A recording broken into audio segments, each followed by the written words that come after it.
CTV News with Jack Morse. My daughter and her husband and all the Canadians, anyone that's abroad, they need to get some support. As the Middle East conflict intensifies, local families are urging the government to take action. Thanks for joining us. While politicians talk in boardrooms about a path to diplomacy, the U.S. and Israel air assault on key government and defense systems in Iran continues. Retaliatory efforts by Iran and its proxies has shut down the skies in and out of neighboring countries, leaving local families stranded and looking for answers. CTV's Luke Smart reports. Now I've got a daughter in Dubai that I just want to either come home or get out safe. Anxiety, stress, and fear for families in Simcoe County as the conflict in the Middle East intensifies and loved ones remain trapped. The first night when it started, she didn't sleep at all. She's very anxious. The second night, there wasn't as much. She said she could hear the missiles, the drones. A shelter in place was lifted in Dubai. However, the streets remained quiet on Monday and into Tuesday. There's always that nervousness in the pit of your stomach that doesn't seem to go away, even though everybody around you looks like they're not feeling stressed. But because there's so much less people out there, you get the feeling that something isn't right. Sitting idly by amidst the international chaos, both saying the UAE government is providing the utmost care for Canadians who remain in Dubai. They actually are paying for all accommodations. There's restaurants that are free to eat at. They've gone above and beyond to take care of anyone that's abroad. Now urging the Canadian government to prioritize passengers abroad near and around the conflict. My daughter's telling me that people that are from other countries in there, that their government is actually responding, trying to figure out how to get safe passage, communicating with them. We're getting nothing from the Canadian government. With no end in sight, others continue to try to connect with families directly affected by the conflict in Iran. Iranian people these days have a very strange combination of feelings.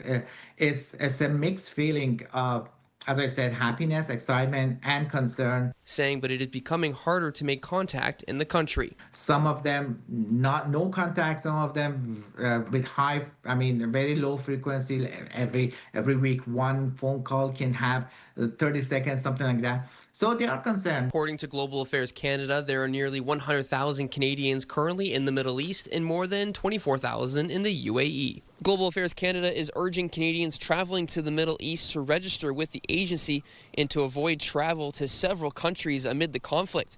The federal government also cautioning Canadians to avoid non-essential travel to Jordan, Oman, and Saudi Arabia, and they should be preparing contingency plans independent of the federal government. Luke Samard, CTV News, Barrie. Meantime, a U.S. intelligence assessment is warning Iran could target the USA with retaliatory attacks. According to Reuters, the threat assessment says Iran and its proxies probably pose a threat of targeted attacks on the United States. Although a large-scale physical attack is unlikely, the report says in the short term, the main concern is that Iran-aligned hacktivists could carry out low-level cyber attacks against U.S. networks. We'll have more coverage on the conflict a little bit later in the show. 3 men, including a father and son Toronto police officer team, were put back in the courtroom today. The appearance comes just 1 month after a major organized crime investigation led to a series of charges. CTV's Mike Arcelidis brings us more on what happened inside the court and what comes next. Corruption has no place in policing. 1 month after York Regional Police charged Toronto police officers John Madeley Sr., John Madeley Jr., and this man, 33-year-old Ryan Kribbe, lawyers representing several of the accused made their first appearance in a virtual Toronto courtroom. All 3 of those men from Barrie were among about 30 people charged as part of Project South, an investigation into alleged corruption involving 8 Toronto police officers working with organized crime, online gambling, and drug trafficking rings. Madeley Sr., who is now 55 and recently retired from Toronto Police after nearly 30 years of service, faces charges that include breach of trust, several counts of unauthorized use of a computer, firearm charges, and possession of property obtained by crime over $5,000, following an investigation by York and South Simcoe Police. Proudest day of my life. First charged in January alongside this man, Thomas Fippard, a.k.a. Frank the Tank.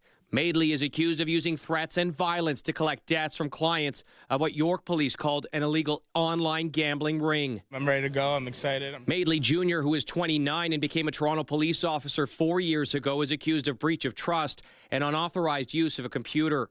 Their co-accused, Ryan Kribbe, is charged with conspiracy to commit extortion and 2 counts of careless storage of a firearm. Kribbe, who appeared in court by video, is seen in several photos on social media, dressed in a Brinks Armed Guard uniform, and in older photos wearing a patched leather vest beside a motorcycle. Police charged 23-year-old Kejan Doman of Innisfil with attempted murder. Police say Doman is part of a gang who tried to kill a corrections management officer. Doman is accused of being linked to 8 shootings from mid-August to early September 2025 in Vaughan, Brampton, and London. York Regional Police believes several Toronto officers illegally leaked confidential information to gangs to carry out extortion plots and murder. The accused are scheduled to make their next appearance in a virtual Toronto courtroom in May. The allegations against them have not been tested in court. Mike Arsledy, CTV News, Barrie. A snowmobile crash in Oro-Medonte sent one person to hospital with serious injuries via air transport earlier today. Fire services, along with Simcoe County Paramedic Services and OPP, were alerted to the report of an injured snowmobiler who had been injured as a result of a single snowmobile crash out on the ice. We responded to the area. We did experience some difficulty locating the individual. We were able to use 3 words to try and triangulate and get us a little bit closer to the individual's location. As a result of some possible injuries, Orange was tiered as well. Emergency crews were able to get the person off the ice about halfway between the north and south shores of Lake Simcoe. The injuries are described as critical but non-life-threatening.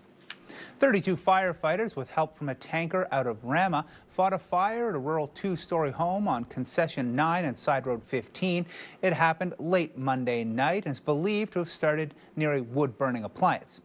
2 people got out safely before that. No injuries were reported. Ramara Township Fire Chief says the tow is a total loss with an estimated damage of $450,000. Toronto and York Regional Police revealed a shocking link today. 2 homicides, 1 suspect who they believe is behind both murders. CTV's Beth McDonnell reports. These are the 2 men wanted for first-degree murder. Isaiah Badger of Edmonton and Jacob Wallace of Mississauga. Both are 19 years old. To Mr. Badger and Mr. Wallace, we're coming for you. Turn yourselves in. Hire a lawyer. Toronto and York Regional Police investigators say they believe Badger is responsible for 2 deadly shootings. One at Woodbine Mall on February 7th, killing 37-year-old Chandan Kumar Raja Nanda Kumar. And another on January 26 in Vaughan at a plaza near Wings and Rowan Tree Dairy Roads, killing 65-year-old Sergio Lopes. Police say both were targeted for unknown reasons and both have no criminal history. Mr. Raja Nandakumar was a respected member of his community. He maintained strong connections with others in the GTA, particularly those of the same region of India. Those who knew him described him as kind, generous, and always willing to help others. Mr. Lopes was a respected member of his community, a loving father and husband. On February 7th, Nanda Kumar was shot multiple times waiting in his vehicle at Woodbine Mall shortly before 3:30 p.m. You can see the bullet holes in this white SUV. Police allege Badger left the scene, then drove to Clareville Conservation Area, lit the vehicle on fire before someone drove him away. On January 26, just after 1 p.m., police say Lopes was leaving his business when he was shot multiple times. A short time later, the suspect vehicle was found on fire, located at 8214 Kipling Avenue in the city of Vaughan. Police allege Wallace is responsible for operating the vehicle used to flee that arson. Now police are seeking the public's help. We are asking anyone who may have seen Mr. Badger or Mr. Wallace before or after these incidents, or who may have video, dash cam footage, or other images of them to contact investigators immediately. Police say both suspect vehicles were stolen and believe both 19-year-olds are still in the GTA. Beth McDonnell, CTV News.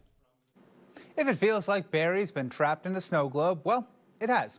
Since November 1st, the city has been hit with more than 378 centimeters of snow, narrowing lanes, burying bike paths, and creating massive snowbanks, blocking sightlines at intersections. City crews are still working through a significant weather event, the longest continuous one ever declared here, first called all the way back on December 28th. So far, about 9,000 dump truck loads have been hauled away. But until all narrowed roads and cycling lanes are clear, the weather event stays in place. And on that note, we're going to talk to a man who knows the weather, heading outside to Casey Colby for our first look at weather tonight. Case. I did like that snow-blowing soundtrack, incidentally. I did like that. I'm going to keep that in my mind for the next few hours. Are we to be doing any snow-blowing? No!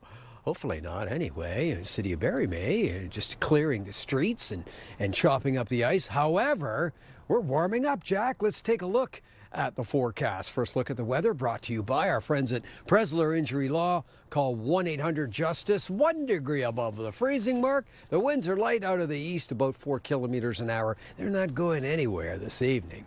Take a look at the temperature as we speak. Lots of 2s. Give us a 2 in Owen Sound, a 2 in Mount Forest, a 2 in Alliston, a 2 in the Sunshine City of Orillia, and a 2 in Barrie Sound. How about the radar satellite images? There is some active weather. It is predominantly south of here, though, and that's what we're looking at, and we're hoping it stays that way.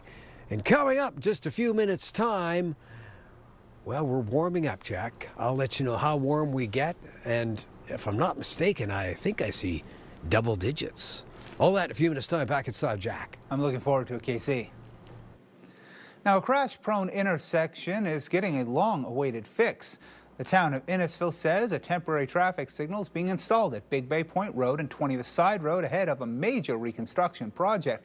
It comes after years of concerns from residents. South Simcoe Police Service reported double-digit collisions last year. For now, the intersection is a two-way stop until those lights go live. Permanent signals, turning lanes, widening, and a full corridor overhaul are planned, with the full redevelopment targeted for 2028.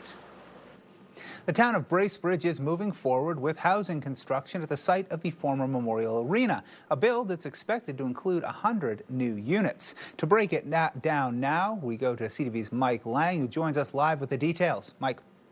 Well, Jack, this morning, Council approved plans to move forward with Greystone as the contractor for the project, which means that construction could begin in the coming months. The plan is for 2 separate residential buildings at the 1.5-acre site to be built. That's expected to translate to nearly 105 mixed rental units for 250 residents, with parking and accessibility included.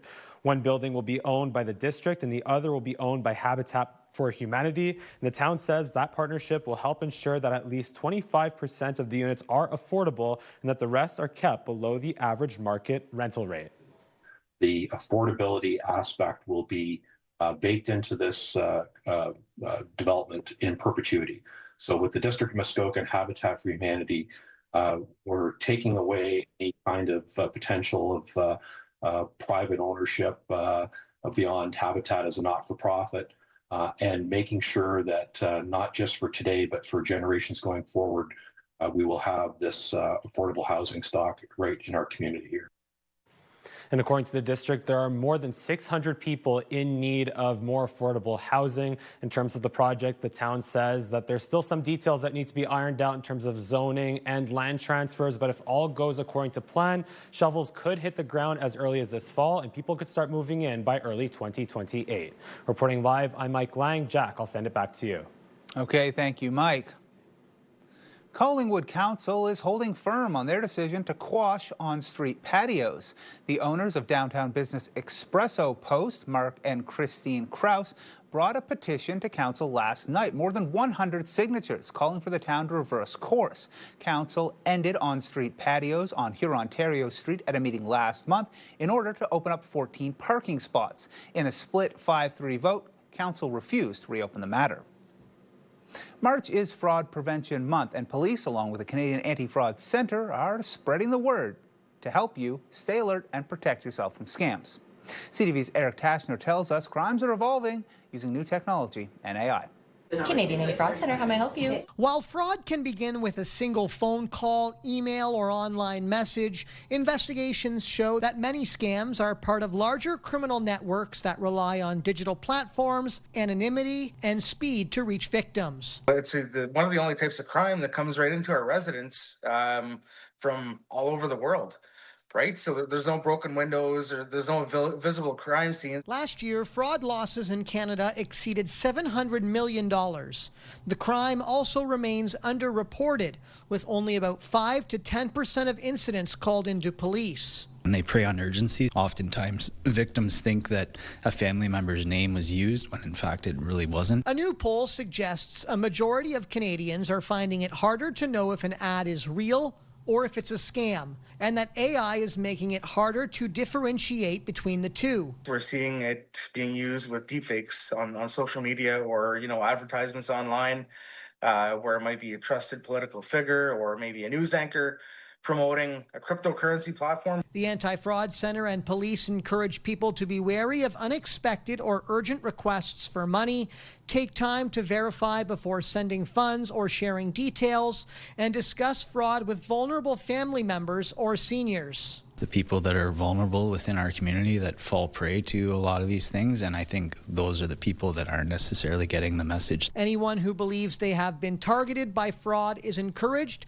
to contact their local police service and report the incident to the Canadian Anti-Fraud Center. Eric Tashner, CTV News.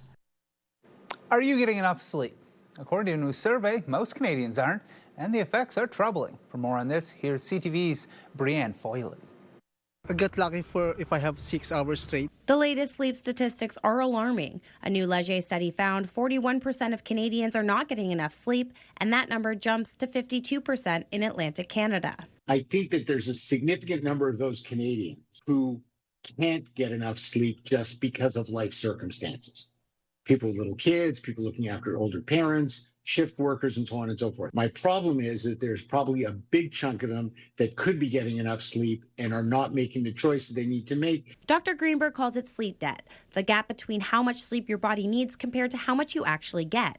According to the survey of those with sleep debt, 57% struggle to fall asleep and 71% report difficulty staying asleep. Even among Canadians who report 7 or more hours of sleep, nearly 65% say they struggle with falling or staying asleep. Our bedrooms have become flex spaces. So creating a bedroom that actually feels like a place that your brain walks in and goes, oh yeah, it's time to go to sleep now. If you're chronically sleep deprived, you're going to have reduced attention, slower reaction time, poor decision-making, and this can show up in key areas of your life, like driving safely. Of those surveyed, 39% say they are experiencing tiredness and fatigue, and 23% say they have lowered productivity. So we asked Maritimers if they think they get enough sleep. Usually around 8 hours. I had sleeping issues in the past, so I try to have a good routine before bed and not look too much at my phone. Work, and then after work, honestly, you cannot sleep right away, right? Yes, I do. I'm the queen of sleeping.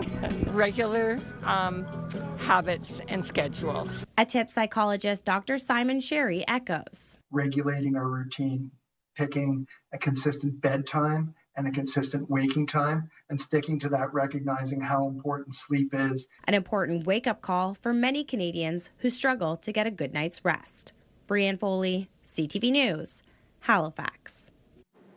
Gas prices are on the rise across the region tonight. According to analysts, you should expect an increase of 6 cents a litre at midnight. That would push the average price at local stations to $1.41.9 a litre. A hit to the wallet for commuters and everyday drivers. I didn't know that it was going to increase, but obviously disappointed. Gas prices are already high to begin with, so. Not surprised either, to an extent. It's so unstable, these gas prices, but you got to move around, right? So they got you. Prices are going up, and it's insane. I have to drive to Bala on the weekends just to have cheap prices, and the groceries prices and everything. We can't live like this. Experts say these hikes come as part of ongoing fluctuations in the oil market. You're urged to plan ahead and fill up before the increase hits. Early risers got the chance to see the only total lunar eclipse for years this morning. The eclipse, also known as a blood moon, hit its peak in our region around 6 o'clock. The moon appears red when the Earth passes between the sun and the moon, casting its shadow across the entire moon. The next total lunar eclipse won't be visible until June of 2029. Still to come, hair-raising fun with a heart of gold. See how Mullet madness is taking over Barrie, raising money and spirits for Cody's House Youth Centre. Plus, Arts Aurelia and the Aurelia Opera House showcasing young talent with youth mentorship concert you can be a part of. You're watching CTV News Barrie.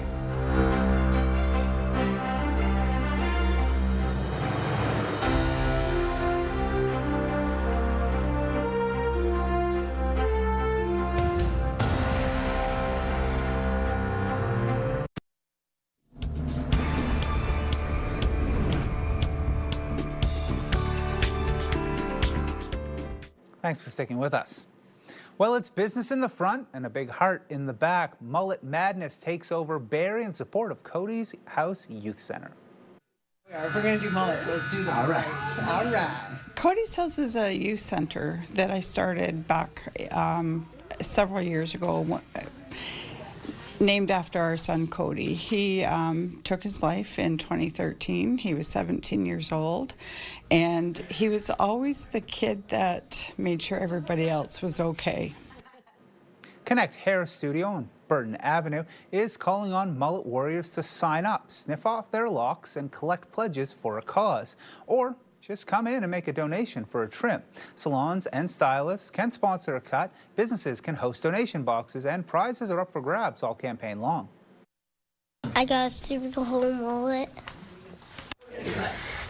Everybody's got their scissors ready to go, and we're just offering some really cool mullets and trims to people to support Cody's House.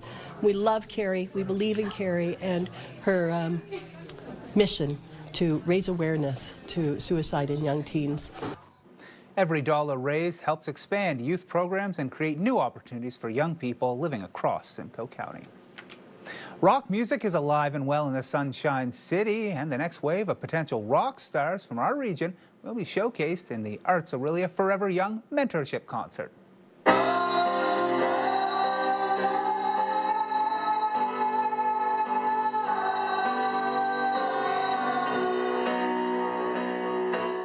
This marks the second year Arts Aurelia shines a spotlight on talented young rock musicians at the Opera House. It's an introduction to new rock perspectives and voices, while offering the opportunity of a lifetime to those aiming to make their dream a reality. An amazing opportunity, you know, and especially to be part of creating this concert series that creates these opportunities for other people, and it kind of just, I guess, snowballs. Like, they've gotten bigger each time. It's exhilarating. It's like you're like what you love, you're doing it. Catch the Arts Aurelia Forever Young Youth Mentorship Concert this Thursday at the Aurelia Opera House. Lakehead University is kicking off Research and Innovation Week with a focus on the future. My presentation or my poster is on the commodification of education. So the two-day event marks 60 years of faculty and student-led discovery under the theme, Shaping the Evolution, Our Next-Gen Transformative Research. The event invites the community to explore student poster presentations, attend conferences, and shop an Indigenous craft market. It's a big thing at Lakehead because we're a powerhouse in research, and we're really taking this moment in the calendar to celebrate our accomplishments. We have important lectures, we have showcasing of research, as you see here, some research posters from both undergrad and graduate students, and we have awards that are announced, and we're just celebrating all of the good things that are happening in the research and innovation enterprise of Lakehead University. It means an opportunity to get to come out and see what everybody is doing, taking part in, how research is changing in the institution depending on different social factors. If I can make one kid care about reading or care about writing or anything to do with literacy, then I've made the impact that I want. All events are free and open to the public, showcasing how Lakehead continues to shape communities through research and innovation. A local nature protection group wants you to think about how we can better get along with wildlife. So it gives you a sense of how different wildlife would actually interact with that landscape. In 2024, the Couchiching Conservatory biologist Toby Rowland traveled between Little Lake and Willow Creek. Kayaking and hiking, he kept to the same routes wildlife used to get around. Documenting that in a video showed at the East Bayfield Community Center last night, he says it was a real challenge. We just need to start thinking outside of ourselves, considering these landscapes from the perspective of wildlife rather than just ourselves. And once we can start doing that, then we're able to really get an understanding of where we can make those changes and make a positive impact so that we can really coexist. In some instances, we're here too late. There's already subdivisions built in the areas we'd identified, so we're going to have to find ways to divert. As development grows north of Barrie, the group is looking to protect ecological corridors. Those are pathways that wildlife use to move around. For information on all our local events, along with other stories, you can go to our website. That's where you can watch our news live online and find all our local stories and breaking news as it happens. Just head to ctvnews.ca/Barrie or scan that QR code on your screen. If you're getting ready to jet out for March break, there are a few important things you'll want to check off before you zip up the suitcase. Look at what to know before you go. Coming up, but first, let's check in with Casey in the garden. I've got my Mickey Mouse toque on, Jack, for Disney, and tomorrow and the next few days in the long-range forecast, we'll be enjoying highs soon that will be half of what they're enjoying, Mickey and the guys and gang, in Orlando, Florida. Sounds magical, doesn't it? Our weather watcher, RT, says, okay, weather boy, why don't you show everybody what the weekend will look like? Done. Well done. You're watching CTV News Barrie. Hi, we're Martin and Steph from Bounce 1041. And this week on the show, we're giving away all-inclusive trips for two to sexy Sandal South Coast in Jamaica. Bounce to the Beach is back. That's right, so make sure you tune in 6 a.m. to 6 p.m. and take all the keywords you hear over to bounce1041.ca for your chance to win. Picture this, brought to you by Bounce 1041 and Pure Country 106.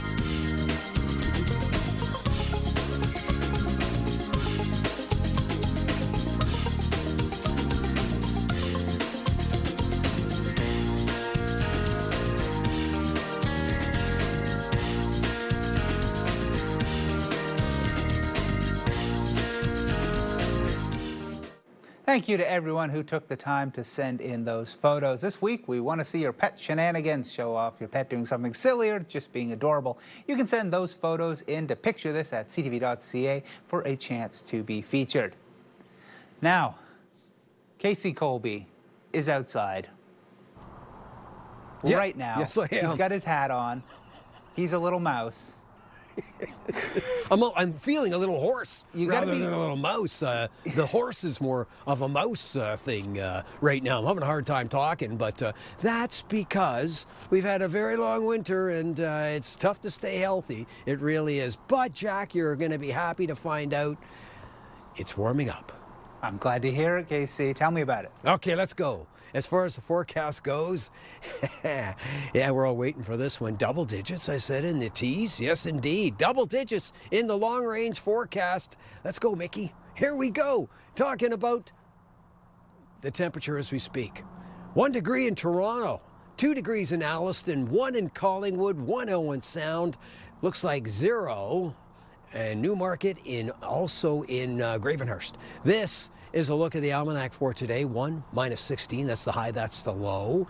A record 12.1 degree back in 2008 and minus 32.6 in 2003. 11 hours and 20 minutes of daylight. Adam, roll that forecast radar if you could, please. Yes, some active weather south of us today. This is what we're looking at tomorrow morning and into the afternoon. And there you go. It looks pretty good, doesn't it? I think everyone's going to be happy. How about temperature-wise? Are we going to be happy? Well, let's have a look.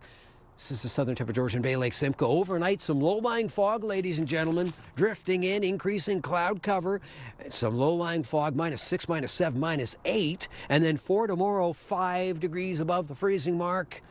Yeah, clearing skies as the day progresses. A little bit more cloud cover in the Owen Sound area, but clearing skies as the day progresses to Orangeville, Bradford, Georgina, Newmarket, Richmond Hill, -6, -7, partly cloudy skies, a little bit of low-lying fog pretty much throughout our entire region. And for tomorrow, sunny skies and 5 degrees. We're on our way, aren't we? Certainly on our way to double digits. More on that in just a moment. This is Parry Sound, Huntsville, Bracebridge, Gravenhurst, Halliburton this evening. Cool spot, wind chill -11, increase in cloud cover this evening, and some fog rolling in. Yes, and then tomorrow the fog does burn off. 4, 5, and 6 degrees for the high. A blend of sun and cloud. Lovely, lovely, lovely. That's tonight and tomorrow. Now, time for the Diamond and Diamond Lawyers 5-day extended forecast, and it looks like this. So looking for the double digits. Thursday, no double digits. Cloudy skies. It looks like a slight chance of some shower activity. 5 again on Friday. Cloudy skies. 11 degrees on Saturday. And here comes the showers, getting rid of some of the snow. Sunday, at this point, sunny skies for the most part, 9 degrees, not quite double digits. 5-day extended forecast, York region. Have a look. 30% chance of a shower on the Thursday, 4 degrees, 7 on Friday. It looks like cloudy skies and 13 degrees. High tomorrow in Orlando, Florida, where Mickey lives, 26 degrees. We're halving it. We're on our way. Showers. And then Sunday arrives, sun and cloud, 9 degrees. Muskoka, Parry Sound, Halliburton, have a look. Cloudy on Thursday, cloudy on Friday, 5 and 4 degrees. And then Saturday arrives, not quite double digits. Rain during the day. Might see a few flurries into the evening. -2, temperature dipping below the freezing mark. And then Sunday arrives and 7 degrees and a sun and cloud mix. That's not a bad looking forecast as we head just before March break. Looking good. Jack. Halfway to Florida is close enough for me. I'm happy with that. Now, it's no secret winter has dragged on a bit longer and been a bit harsher this year, and that's left many Canadians with their eyes set on jetting out of here for March break. For those with upcoming travel plans, CTV's health reporter, Pauline Chan, takes a look at a few things to remember.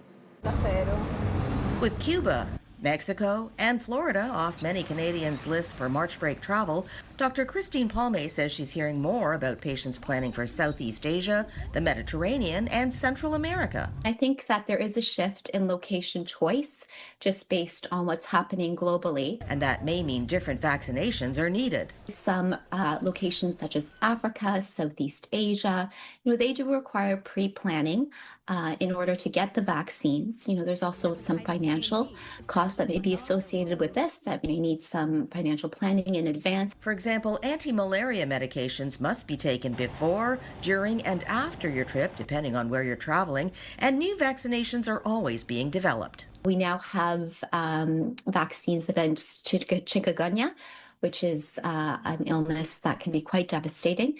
There's some things down the pipeline for dengue fever. Measles is spreading in many countries, so make sure all your standard immunizations are up to date. Patients who have chronic diseases may need to speak to their family doctors about bringing certain medications, antibiotics, particularly if they're traveling somewhere remotely.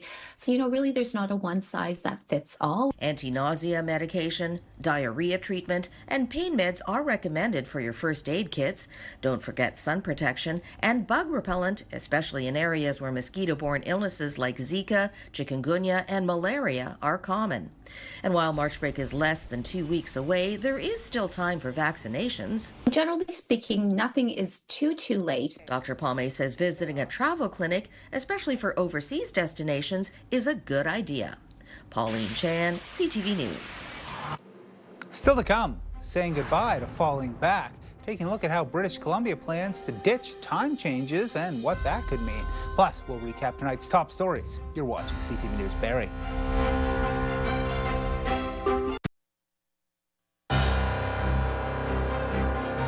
Recapping our top stories, a major housing development at the former Bracebridge Arena is one step closer to reality. Council today voting to go to final negotiations with the builder, with a quarter of 100 units earmarked as affordable housing set to break ground in the fall.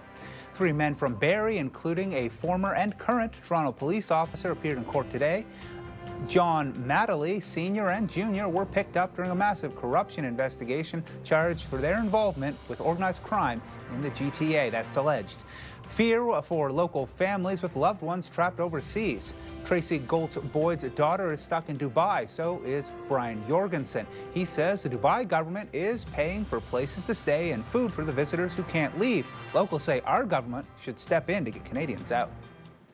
Violence is surging across the Middle East. The U.S. and Israel struck Iran again, and Iran fired back. Diplomatic sites in the Gulf were hit as tensions spike and civilians fleeing to safety in Turkey. CTV's Adrian Gabriel is in Istanbul with the latest. As the sun sets on day 4 of this war, the scale and scope is painfully coming into focus. South of Tehran, Israel struck this compound today belonging to the group responsible for electing Iran's next supreme leader. Throughout the night and into the day, Israeli forces have also been targeting Iranian-backed Hezbollah positions across Lebanon. The Red Crescent says that more than 780 have died in Iran since the fighting began on Saturday, with the single biggest loss of life taking place here at this girls' school. Neither Israel nor the U.S. have claimed responsibility, though nearby fresh grave sites have been dug to bury dozens of children. The president of the Red Crescent in Iran saying that more than 168 children, aged 7, 8, and 9, were martyred. The fear, the panic, the anxiety experienced by millions of people in the Middle East and beyond is palpable and was entirely avoidable. 11 countries across the region have been on the receiving end of airstrikes fired by Iran since the fighting began. Following an Iranian attack in Saudi Arabia, the U.S. have shuttered embassies in Riyadh, Kuwait, and Beirut. With Tehran under a daily, deadly bombardment, thousands of Iranians are trying to flee to neighboring countries. Turkey is home to more than 120,000 Iranians, with many residing right here in Istanbul's historic quarter.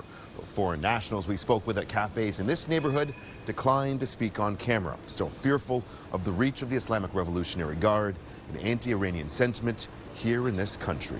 So celebrations in your house last night. Halit Yenejeh's wife is Iranian. The couple have been waiting for the decimation of the Islamic regime. Islamic regime for devil, for Persian people, we are happy, really happy. Devil's times finish. Halit, what is your hope for the future? We want good election, rules, good rules election, and secular system for Iran. As the flames of war fan out of control, any semblance of peace in the Middle East at this hour remains a distant hope.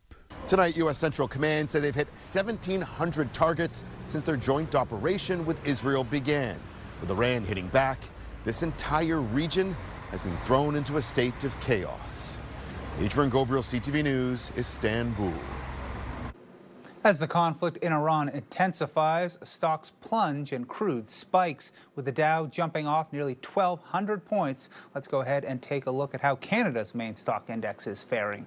The TSX was down 987 points, the Dow down 883, and the Nasdaq down 402. In commodities, oil was up, closing at $77.19 a barrel. Gold was down, finishing at $5,125 an ounce. And our dollar was up, ending the day at 73.09 cents U.S. Spring forward and stay there. That's what British Columbia's government has ruled. Once the province moves into daylight savings time, there's no more falling back. CTV's Sinjan Alexander has more on that decision. The government figured this would be a popular announcement, so much they included a dance portion. One more time, we will have to move those clocks forward to daylight saving and never change them again. We all have that microwave or that oven or something that you got to manually plug in the time change. And we won't have to do that anymore. The twice-yearly switch has long been bemoaned by the public. So this appears to be a welcome surprise. I'm so happy about that. Really? Yeah. Great. It's unnecessary. Yeah. So I'm glad they did that. Yet it's surprising, because for years the government said this couldn't be done until the United States did it too. Apparently not anymore. And we're also going to make decisions right now where British Columbia decides what's best for us. Maybe we care less about whether the Americans are aligned with us these days anyway. It's certainly been a long time coming. Way back in 2017, CTV News asked then Premier John Horgan what he thought about getting rid of the time change. I haven't felt a groundswell. No one's filling my inbox. It wasn't on his radar, but he was open to the idea. Send me an email. I asked people to send me an email, and they've been doing that. Then came a public consultation and legislation. Essentially, BC has been ready to control time for years. I live for the spring forward, because all of a sudden we get an extra hour of sunlight at night. Which brings us to another surprise. Scientists and doctors are all for canceling the time change because it's safer. There are fewer crashes and injuries, but have long argued standard time, that's when mornings are brighter and nights are shorter, is the better option because it's better for our health. You need to have that light in the morning to reset your circadian rhythms. Even so, the government believes this is what the public wants. BC will now have a new time zone, and small and large businesses will have all summer to adapt. St. John Alexander, CTV News, Vancouver. Still to come, 100 days until the world kicks off the World Cup. How Team Canada and its fans are gearing up for soccer's biggest stage. You're watching CTV News Barrie. Bounce 1041 wants you to bounce to the beach. Listen for your chance to win an all-inclusive vacation for two to Sandals South Coast in Jamaica every weekday. Bounce to the beach with Sandals Resorts. Get closer to the Caribbean. Taking a look at your primetime lineup for tonight. At 8 o'clock, NBA basketball, San Antonio at Philadelphia. And at 11 o'clock, CTV News. There's just 100 days to go until the FIFA World Cup kicks off. Fans around the globe are gearing up. And today, CTV's Heather Wright was at FanFest to see how Canadians are celebrating the official countdown. The World Cup doesn't kick off for another 3 months, but excitement is starting to build. It's awesome. When I was a kid, I used to always think, why don't they bring the World Cup to Canada? Now it's actually here, so it's pretty cool. In a city as diverse as Toronto, Eugenio Pagnotta is one of many with divided loyalties. He's half Brazilian, half Italian, born in Canada. He's rooting for Brazil, but thinks if Italy qualifies and plays Canada in its opening game, there will be a sea of Italian fans in the stands at BMO Field. The dilemma there is interesting because Italy haven't qualified for the past 2 World Cups. If they qualify this time, BMO Field is probably going to be more blue than red. Chapa Corner Cafe is always a destination for Portuguese fans, where support will also be split. When Portugal plays, I'm being Portuguese. When Canada plays, I'll be Canadian. This is the first World Cup to be played in 3 countries and 3 time zones. Hundreds of thousands of fans are expected to descend on Toronto and Vancouver, where 13 matches will be played. There has been plenty of criticism in the lead up to this tournament over ticket prices, costs, and political concerns. But Canada Soccer CEO Kevin Blue says fans are in store for an amazing experience. I think that fans from around the world can expect Canadian hospitality. While the ground is still frozen and June 12th seems far away, Blue predicts the energy of the tournament will be infectious. And I think it's going to be somewhat breathtaking as far as how much of an impact this will have on the psyche of Canadians who are looking for Canada to do great things on the biggest global stage in sports. Heather Wright, CTV News. Time now to check in with Casey one last time this season for our look at Get Up and Go. Case. Sure, the Get Up and Go forecast. Let's have a look right now, ladies and gentlemen. What do we have to look forward to first thing tomorrow morning, about 7 o'clock? Barrie, there it is. 7 o'clock, we're looking at -6, sun and cloud mix, a sun and cloud mix in Newmarket, -6, and -9, the cool spot at 7 o'clock in the morning. But predominantly sunny skies is what we have to look forward to. Have yourself a great evening and a better tomorrow. Jack. Thank you, KC. That's our newscast for tonight. I'm Jack Morse. Thank you for watching. Mike Lang will have your news at 11. Good night.